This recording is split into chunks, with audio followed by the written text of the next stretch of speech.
Bonjour.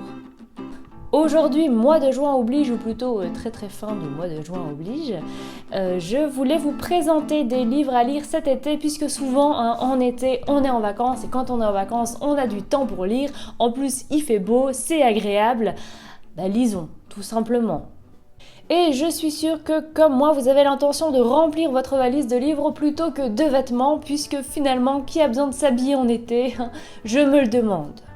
C'est pourquoi je vous ai fait une petite sélection de livres de poche, parce qu'avouons-le, c'est quand même plus pratique quand on part en vacances, comme ça on peut en prendre beaucoup plus.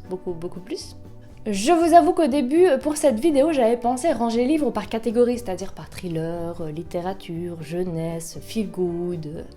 Sauf qu'en fait, j'en ai eu marre. Je me suis dit que je n'en ai plus rien à faire. Voilà, j'ai pas envie de foutre les livres dans des cases. Et donc, voilà, j'ai juste envie de vous parler de livres que j'ai appréciés, qui m'ont fait du bien et que je vous recommande. Commençons avec Bakita de Véronique Olmy. Dans ce livre, on va vous parler de Bakita, qui est une jeune femme qui est née au Darfour, et à 7 ans, elle a été enlevée pour devenir esclave.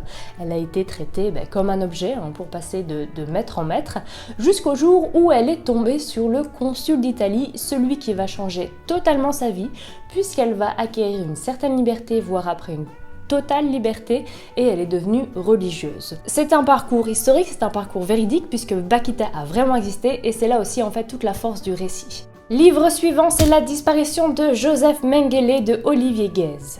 C'est un livre dont on a énormément parlé, et franchement, ça vaut le coup. Nous sommes en 1949 en Argentine et on va suivre le docteur, enfin si on peut appeler ça docteur, Joseph Mengele, qui était le médecin tortionnaire, totalement tortionnaire, dans le camp d'Auschwitz. Il s'est donc enfui après la guerre et il prétend à une nouvelle vie. Ici encore, donc, on est dans des faits historiques. Et si Joseph Mengele a choisi l'Argentine, ce n'est pas pour rien, c'est parce qu'à l'époque, le pays avait une politique assez laxiste en ce qui concerne les anciens nazis. Lorsque l'Argentine devient beaucoup moins conciliante et un peu plus humaine, finalement, il va être de nouveau traqué, il va devoir s'enfuir au Brésil, au Paraguay, et en 1979, il disparaît de façon extrêmement mystérieuse. Dans ce livre, Olivier Guèze nous relate son parcours, c'est extrêmement bien fait et c'est extrêmement documenté. Autre livre, c'est Changer l'eau des fleurs de Valérie Perrin. Dans ce livre, on va suivre Violette Toussaint, qui est une garde-cimetière. Alors c'est vrai que d'emblée, ce détail, quand on le dit, on a l'impression que le livre va être extrêmement déprimant. Alors oui, il y a des faits assez durs, des faits assez tristes, mais justement, ce que l'on sent par-dessus tout, c'est que le personnage principal, Violette Toussaint, n'a qu'une idée dans la vie, c'est que même entourée de la mort, elle veut vivre et elle veut garder cette étincelle de vie.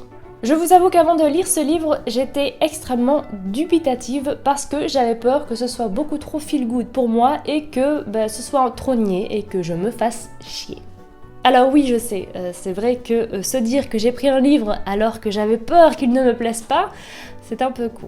Moi je dirais plutôt que je suis curieuse, que j'ai une ouverture d'esprit qui fait que je me tourne vers des livres qui ne me tentaient pas forcément d'emblée. Non, en fait c'était quand même un peu con. En tout cas c'était risqué. Mais le risque valait la peine puisque le livre m'a plu. Alors c'est vrai qu'à certains moments dans le récit, on trouve ce que l'on nomme des bons sentiments. Mais j'ai envie de dire, bordel de merde, que ça fait pas de mal de temps en temps un peu de sentimentalisme. Non ? On enchaîne avec le livre Ariane de Myriam Leroy. Ce roman va décrire une amitié un peu particulière, quelque peu oppressante entre deux adolescentes. Je ne vais pas vous en dire plus sur ce livre tout simplement parce que j'en ai déjà parlé dans une vidéo et je vous la mets dans la barre d'infos juste en bas, si ça vous intéresse. La passe miroir, le tome 1, parce que c'est toujours mieux de commencer par le début, de Christelle Dabos. Ce qui me perturbe énormément avec ce livre, c'est que je l'adore et je pense sincèrement que c'est mon livre préféré de tous les temps, tout simplement. Et pourtant, je suis toujours incapable d'en parler parce que je l'aime tellement, justement, que j'ai peur de raconter quelque chose qui ne serait pas juste, de pas arriver à le résumer de façon assez belle pour justement montrer la beauté de ce livre. Ce que je peux vous dire, c'est que c'est de la fantaisie, c'est un univers totalement inventé. On va suivre Ophélie qui vit sur l'arche d'Anima et qui a une petite particularité, c'est qu'elle peut lire l'histoire des objets en les touchant et qu'elle peut traverser les miroirs. Elle va devoir se marier à Thorn qui vit sur une autre arche et qui est surtout un être extrêmement intelligent mais aussi extrêmement froid et un peu antipathique. Le problème, c'est qu'elle comprend pas très bien pourquoi elle doit se marier à cet homme et que même sa famille elle-même ne comprend pas très bien pourquoi, mais elle le fait et ça va amener à plein de choses et je suis toujours incapable de vous parler de ce putain de livre que j'adore. Je pense que vous allez devoir juste me croire sur parole et lire ce livre parce que ça vaut le coup tout simplement. Et on attaque Agatha Raisin, le tome 1 de MC Beaton. Bon là, on est dans une lecture très légère, en même temps il fait chaud, on n'a pas envie de se prendre la tête, mais c'est quand même extrêmement marrant de suivre les aventures justement d'Agatha Raisin. On va suivre Agatha Raisin qui est une jeune retraitée de publicité, si je me rappelle bien, qui n'avait qu'une envie en fait, c'est à la retraite, habiter un petit cottage dans un petit village paumé. C'est ce qu'elle fait donc, sauf qu'au début elle s'emmerde un peu. Elle décide donc de se faire des amis et pour cela elle décide de participer à un concours de quiche et elle veut absolument gagner ce concours même si elle ne sait absolument pas cuisiner. Le problème c'est que l'un des jurés va mourir juste après avoir mangé sa tarte, ce qui est un peu mauvais pour elle. Et donc une enquête commence, sauf que bien évidemment Agatha Raisin n'y est pour rien, en tout cas c'est ce qu'elle nous laisse croire, et elle va mener sa propre enquête pour essayer de trouver le ou la vraie coupable, puisque elle n'y est pour rien, et que finalement la police apparemment ne fait pas son boulot. J'avoue que le personnage d'Agatha Raisin est assez touchant parce que c'est une personnalité assez particulière qui n'a peur de rien, qui ose tout et qui s'en fout totalement du regard des gens. Et ça, c'est plaisant. C'est parti pour Les Rois Maudits tome 1 de Maurice Druon. Maudits, maudits, soyez maudits! Comme vous pouvez le voir, cette lecture a laissé quelques séquelles. Pour résumer un peu l'ambiance des Rois Maudits, c'est un peu le Game of Thrones à la française, sauf que évidemment Maurice Druon a écrit Les Rois Maudits bien avant Game of Thrones. Évidemment. Plus, mesdames, messieurs, c'est de l'histoire avec un grand H. Oui, avec un très très grand H, puisque c'est l'histoire. Dans le roman, on arrive au moment où le dernier grand maître des Templiers, clairement, est emprisonné par Philippe IV le Bel, qui est alors roi de France. En gros, si on résume, c'était pour une histoire d'argent. Philippe IV le Bel a donc décidé que les Templiers, on en avait marre. Voilà, tout simplement. Il y a donc eu un simulacre de procès, et évidemment, les Templiers, comme par hasard, ont été condamnés pour hérésie. Ils sont donc condamnés à la peine de mort, évidemment, peine de mort qui se fera devant le public, puisqu'il faut donner du spectacle aux gens. Sauf que ce dernier grand maître des Templiers n'a pas l'intention de se laisser faire puisqu'il a jeté une malédiction sur Philippe le Bel et ses descendants sur 13 générations. Je vous disais que c'était l'histoire avec un grand H, c'est vrai, Philippe IV le Bel et tous les personnages qui sont présents dans le roman sont historiques, les faits sont historiques.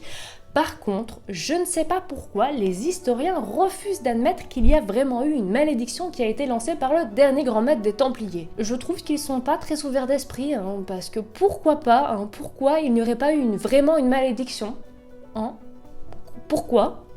On enchaîne avec le syndrome E de Franck Tillier. Franck Tillier, selon moi, c'est vraiment l'auteur sur lequel on peut se jeter si on a envie d'un bon thriller. Il a fait pas mal de livres où on retrouve deux personnages, un couple de personnages qui sont Charcot et Lucienne Bell, et justement dans le syndrome E, c'est le premier où on voit les apparaître, donc c'est pour ça que j'ai choisi ce livre. Après, la plupart de ces livres peuvent se lire en one shot, il y en a juste un ou deux où c'est un peu plus compliqué. Si vous avez besoin de conseils, n'hésitez pas à demander à votre libraire. Dans ce livre, tout commence avec un homme passionné de cinéma qui un jour regarde un film et qui devient aveugle.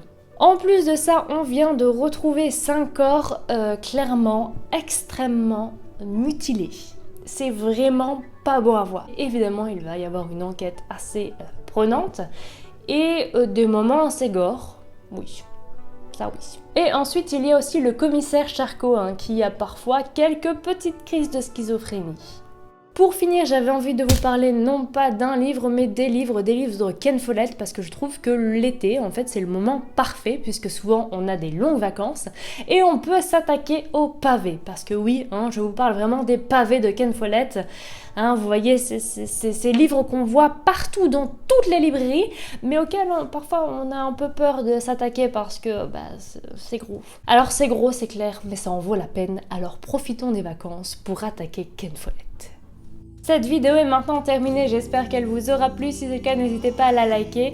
N'hésitez pas aussi à me dire en commentaire les livres que vous me recommanderiez pour cet été, tout simplement parce que je compte vous faire un book haul, mais je ne sais pas quoi mettre encore dedans pour l'instant. Donc si vous pouvez m'aider, allez-y. Je vous laisse ici.